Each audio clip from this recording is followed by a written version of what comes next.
In this video, we will be looking at how we can use the numbers in a balanced chemical equation, also known as the stoichiometry, to determine different properties or make predictions about what we expect for particular reactions to occur. In this, we will be looking at mole-to-mole conversions that utilize those stoichiometric coefficients, i.e. the numbers that we use in our balanced chemical equations. So, what is stoichiometry all about? The coefficients in a chemical reaction specify the relative amounts of moles of each of the substances involved in a chemical reaction. In this reaction that's written out here, we have a balanced chemical reaction. What we can tell from it is that as the reaction takes place, two molecules of C8H18 or octane will react with 25 molecules of O2 to form 16 molecules of CO2 and 18 molecules of H2O. Instead of talking about molecules, we could also look at moles. So we could also use that balanced chemical equation to say that 2 moles of our octane will react with 25 moles of oxygen to form 16 moles of CO2 or carbon dioxide and 18 moles of H2O or water. Essentially, we have different ratios of our different components. It is a 2 moles of C8H18 to 25 moles of O2 to 16 moles of CO2 to 18 moles of H2O. Another way of visualizing stoichiometry is by using some real-world examples. Let's use pizza making as our example. The number of pizzas that you can make depends on the amount of ingredients you have. Let's say, for example, that you are working at a pizza chain with very tight restrictions on how they make their pizzas.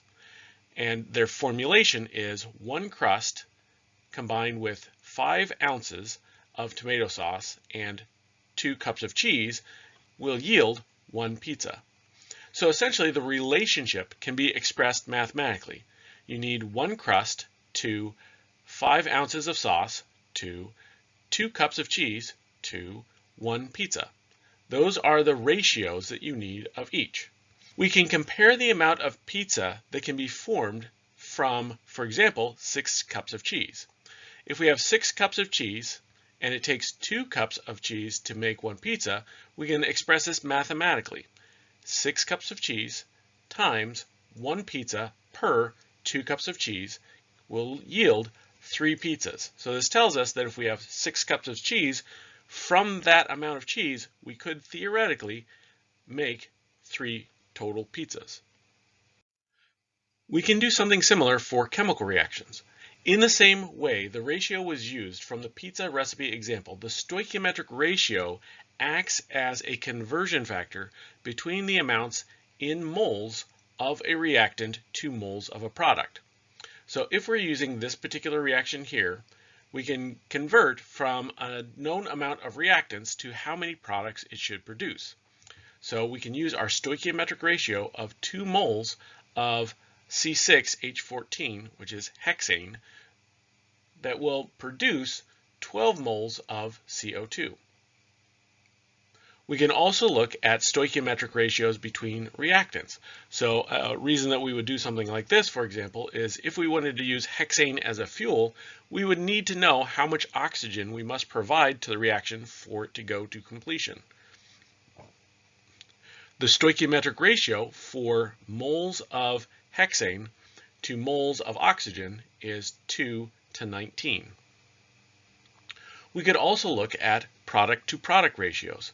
So if we produce, for example, 12 moles of CO2, we could answer how many moles of water do we expect to produce. There is a 12 to 14 mole ratio between the amount of CO2 that is produced and the amount of water that would be produced. Let's now look at a couple problems that rely on the use of stoichiometry to come up with the answers. we're going to determine the mass of carbon dioxide that is produced when 3.8 times 10 to the 14th grams of C8H18 is burned in excess oxygen. Each year, the United States uses roughly 3.8 times 10 to the 14th grams of gasoline, the primary component of which is octane C8H18. So essentially we're going to be calculating roughly how much CO2 is produced by the U.S. consumption of gasoline in a given year. Looking at our balanced chemical equation, we'll notice that there are no coefficients in front of any of our molecules. This should indicate that the chemical equation might not be balanced. Another quick check, if we look at the number of carbon on the left and right hand side, on the left we'll see that there are 8 carbon, on the right there's only 1. So this chemical equation is not balanced. What we will need to do is try to balance it.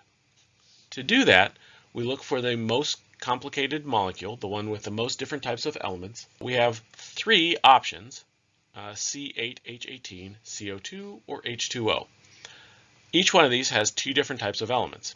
I'm going to put a 1 in front of the C8H18 because it has the largest subscripts, and this should reduce our likelihood of working with fractions.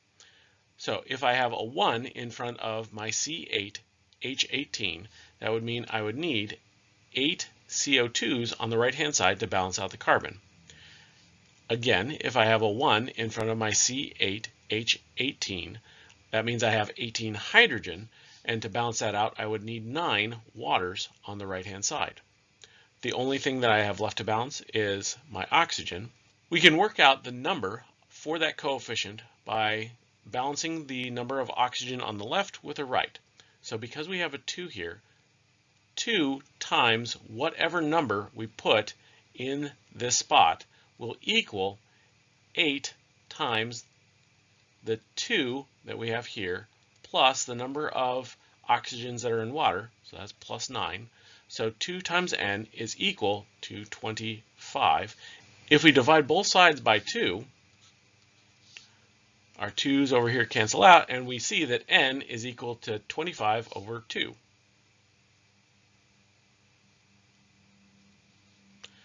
Now, we have a balanced chemical equation, but what we need to do is now get rid of the fractions. So I'm going to take the entire balanced chemical equation, multiply this by 2 to get rid of my fractions. This will give me 2 C8H18, 25 O2, 16 CO2, and 18 H2O. Checking that this is balanced, we do our reactants products, making sure to check our table. We have carbon, hydrogen, and oxygen on both sides. On the reactant side, we have 16 carbons. We have 2 times 18, which is 36 hydrogen. We have 25 times 2, or 50 oxygen. On the right-hand side, we have 16 CO2. We have 18 times 2, or 36 hydrogen, and we have 16 times 2 plus 18 times 1, or 50 oxygen. So our chemical equation is balanced. Now what we need to do is figure out just how much CO2 can be produced. So what we need to do is set up our equation, and we're going to use dimensional analysis to figure out our answer. In using dimensional analysis, the first thing we need to do is identify our goal. So our goal in this case is the mass in grams of CO2 that is produced. So our end unit will be equal to grams of CO2. That is what we want. Our starting point is going to be the grams of octane. So we'll use 3.8 times 10 to the 14th grams of C8H18. When we're doing this, we want to put sublabels on our units because we are starting out with grams of octane and ending with grams of CO2. While the unit grams is the same, they are referring to 2 different substances, and we don't want to confuse them. So it is a good idea to sublabel your units to make sure that you're referring to the particular compound that you're interested in working with. Because we're starting with talking about one compound and ending with a different compound, what we will need is in the middle a mole-to-mole ratio using our stoichiometric coefficients to convert from one substance to the other. To do that, however, we're going to need to get our units into the form of moles. So I'm going to take this number and multiply it by units of having grams on bottom, moles on top, and 1 mole is, to figure out our grams, the number on bottom will be our molecular weight for octane. The molecular weight for octane, C8H18, will be equal to 8 times the molecular weight of carbon, which is 12.011, plus 18 times the molecular weight of hydrogen, which is 1.0079, giving us a total of 114.2302. So we will put 114.2302 grams. Our grams will cancel out, giving us moles of C8H18.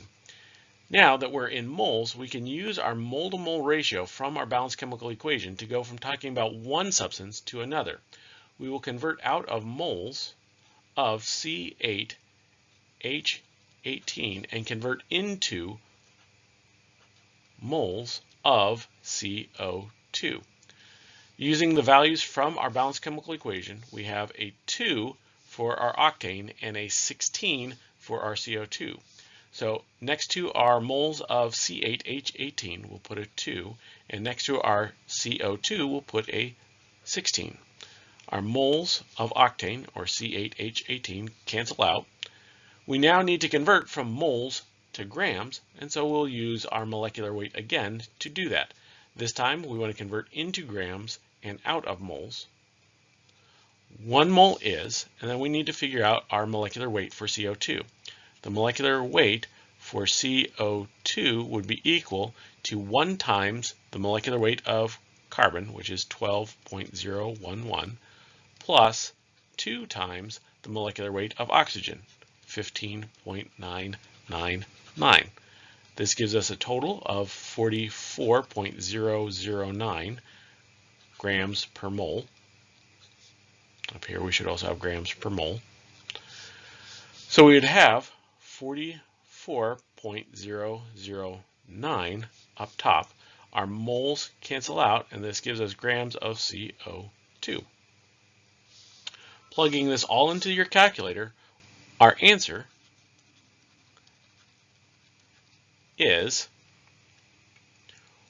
1.1712 times 10 to the 15th grams.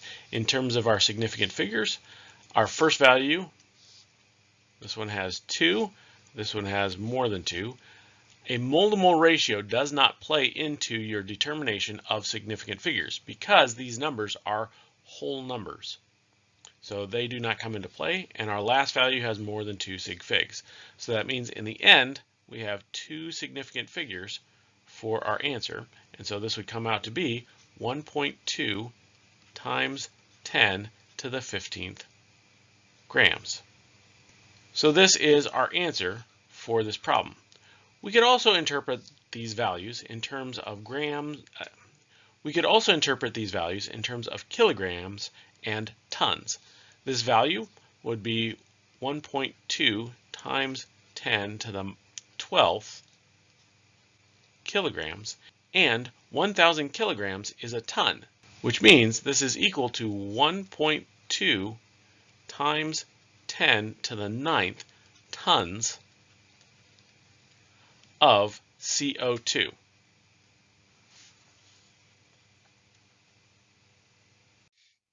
Let's look at another problem. In photosynthesis, plants can convert carbon dioxide and water into glucose, which has the chemical formula of C6H12O6, according to the following reaction. If we look at the reaction, We suspect that it is unbalanced because there are no coefficients in front of any of our compounds. We can confirm this by looking at carbon. We see on the left-hand side we have 1 carbon, on the right we have 6. So this is an unbalanced chemical equation. To balance it, we'll need to put a 1 in front of this. It is the molecule that has the most different components. So we put a 1 in front of here. That means we have 6 carbons on the right. To balance that out, we need a 6 in front of the CO2. Then, if we have 6 in front of our C6H12O6, that means we have 12 hydrogen on the right-hand side. To balance that out, we need a 6 in front of our waters. Finally, we need to figure out our oxygen. To figure out the oxygen, what we have is the 2 times the number that we put down for the oxygen plus 1 times the 6 that we get from our glucose. This has to equal the left-hand side, which is 6 times 2 from our carbon dioxide plus 6 times 1 from our water. So on the left-hand side, we have a total of 18. And on the right-hand side, we have 2n plus 6, which means if we simplify this out, then subtracting both sides by 6, we have 12 is equal to 2n. Therefore, n has to be 6. So the value that goes in front of our oxygen will be 6. So now that we have a balanced chemical equation, let's work on figuring out this problem. Suppose that you determine that a particular plant consumes 37.8 grams of CO2 in 1 week. Assuming that there is more than enough water present to react with all the carbon dioxide, what is the mass of glucose in grams that the plant can produce from the CO2? Our end goal is going to be grams of glucose. So C6H12O6. That's our end goal. Our starting point is going to be our 37.8 grams of carbon dioxide. Now, we have information about one substance, our carbon dioxide, and we want information about a different substance. So somewhere in the middle, we're going to use that mole-to-mole ratio that we get from our balanced chemical equation. Before we can do that, or before we can use that mole-to-mole ratio, we need to convert our starting point into units of moles. So I'm going to take our value for the grams of CO2 and multiply it by our molecular weight using grams on bottom and moles on top. That will cancel out our unit of grams. 1 mole is, as we determined from the previous problem, the molecular weight of CO2 is 44.009 grams. Grams will cancel out. This is moles of CO2. Grams there cancels out. We're now in moles of CO2. So now we can use our mole-to-mole ratio to convert from CO2 to glucose. We'll put moles of CO2 on the bottom and put moles of C6H12O6 on top. Using the values from our balanced chemical equation, we have 6 moles of CO2 to 1 mole of glucose. So we'll put a 6 next to our CO2 and a 1 next to our glucose. Our moles of CO2 cancel out. If we were to do the calculation up till this point, we would end up with the moles of C6H12O6, or glucose. But we want grams, so we need to go one step further and multiply this by the molecular weight again, this time with grams on top and moles on bottom. So this is moles of C6H12O6 and grams of C6H12O6. 1 mole of C6H12O6 weighs, now we got to calculate our molecular weight.